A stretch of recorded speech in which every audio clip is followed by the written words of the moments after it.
Long before Solomon's name became synonymous with wisdom and wealth, he was simply the son of David, not the eldest, not the most expected, but chosen. The road to his kingship was not smooth, paved with political tension and threats from rival heirs. Yet, amid the turmoil, God's hand moved with precision and purpose.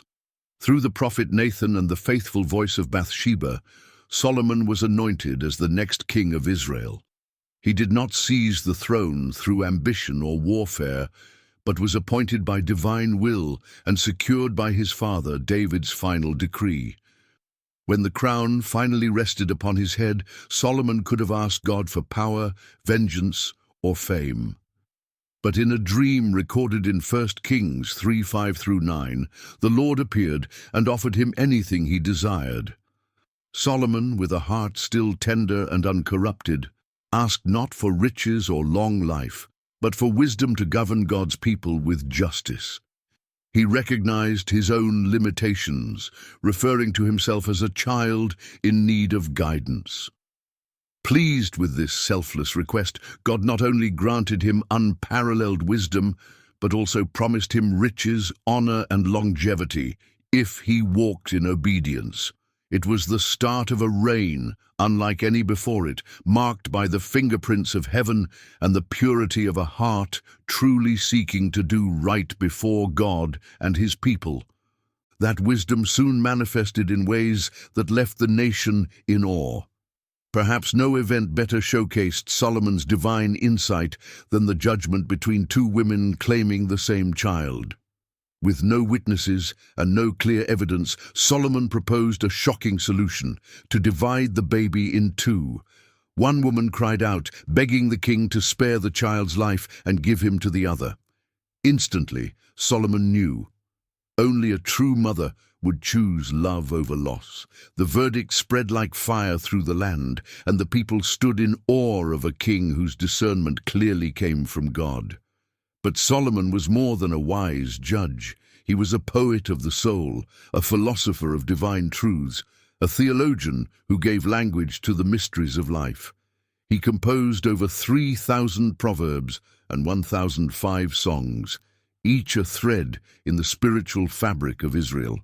His words shaped a generation and still echo today in the book of Proverbs, timeless counsel on character, diligence, justice, and the fear of the Lord. Kings and rulers traveled from distant lands to hear his wisdom, including the Queen of Sheba. Her visit was not one of casual curiosity, but of admiration so deep that it left her breathless. She saw more than gold and splendor. She witnessed divine order flowing from a man anointed to lead with truth.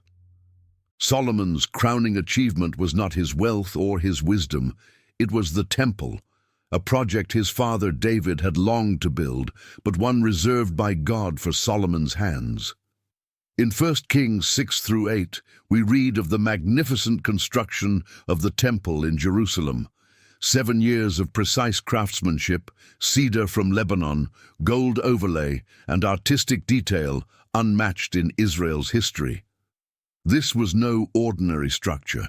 It was the dwelling place of the Most High, where heaven would touch earth.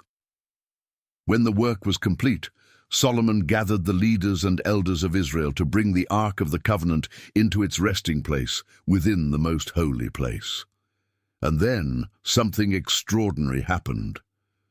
As Solomon finished his heartfelt prayer of dedication, a cloud descended.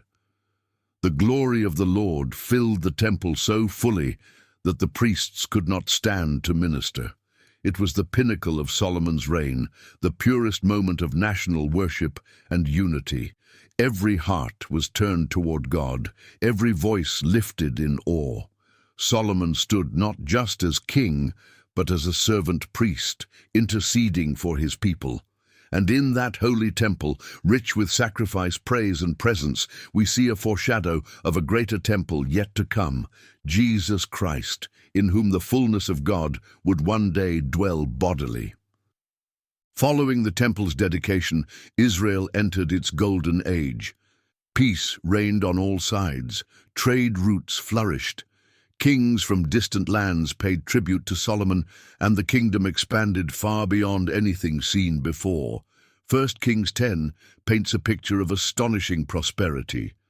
Silver was considered of little value, so common it was barely worth counting. Everything Solomon touched turned to gold, literally.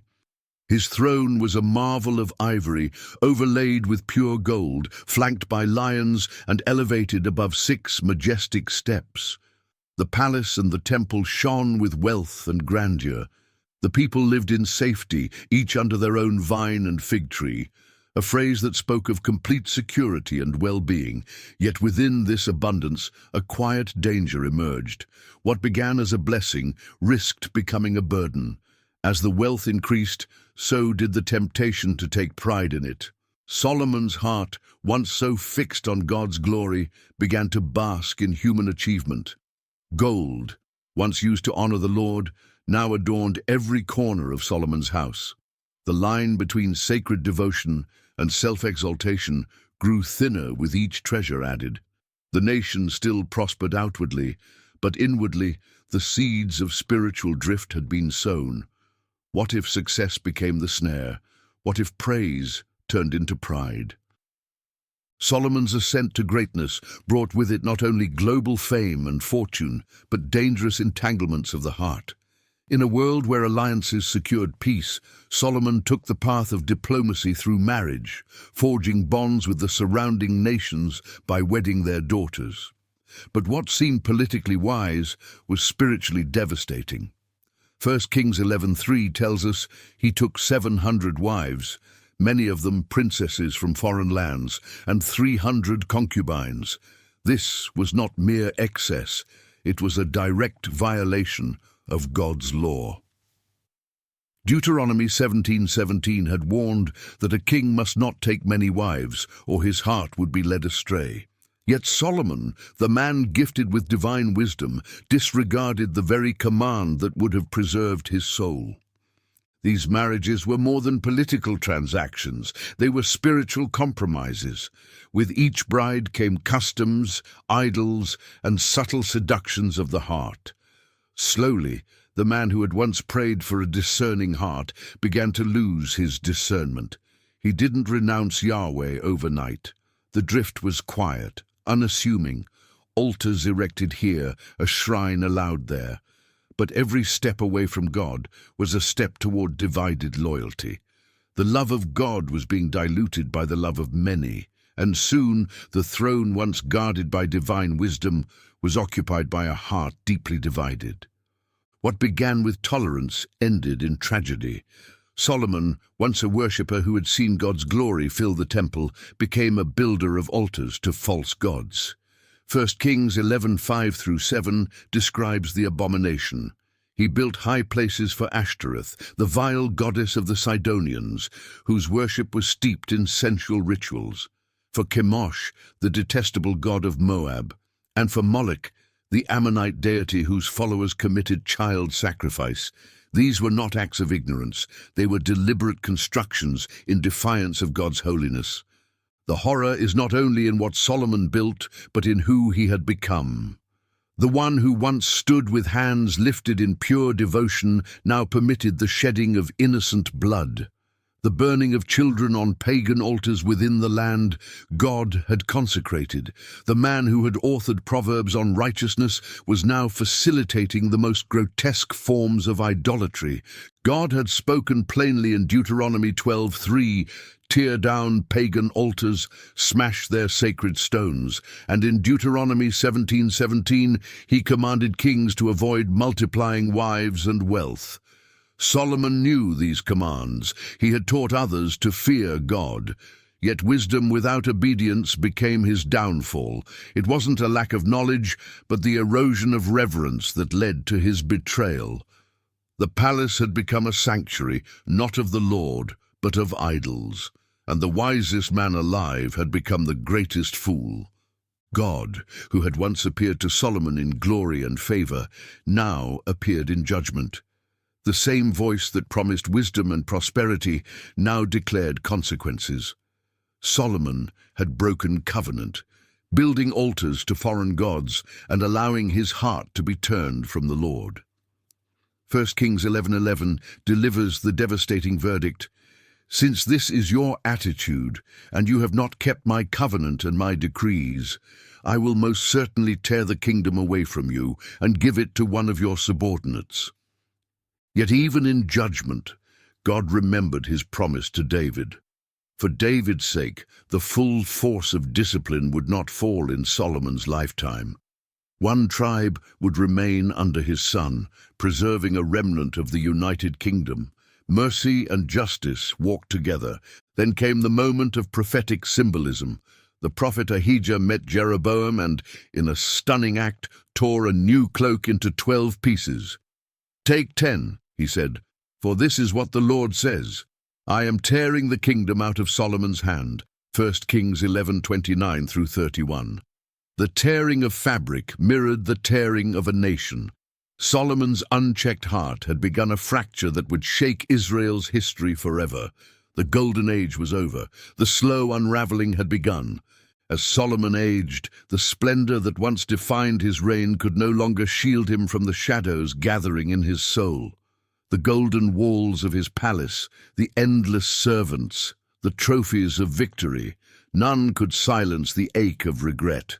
The man who once stood in awe before God now sat alone, surrounded by opulence but starved of peace.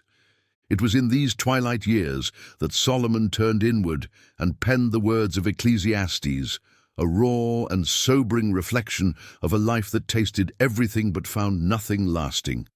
"Meaningless, meaningless," he writes in Ecclesiastes 1:2, "utterly meaningless. Everything is meaningless." This was not poetic exaggeration. It was the cry of a soul that had drifted from its source.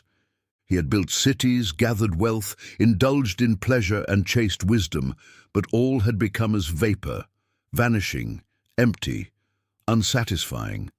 He wrote not from a place of triumph, but of repentance. "I denied myself nothing my eyes desired, yet when I surveyed all that my hands had done, everything was meaningless, a chasing after the wind." Ecclesiastes 2:10-11. Solomon had once held the world in his grasp, but in letting go of God, he lost himself. His final reflections were not about palaces or conquests, but about purpose. And in his last breath of wisdom, he returned to the truth he had once known. "Fear God and keep his commandments, for this is the duty of all mankind." Ecclesiastes 12:13. The sorrow of his final days became a legacy of warning and a whisper of hope. As Solomon neared the end of his life, the noise of celebration faded, and the silence of reflection grew louder. No longer was he the radiant young king who stood before a nation with wisdom from above.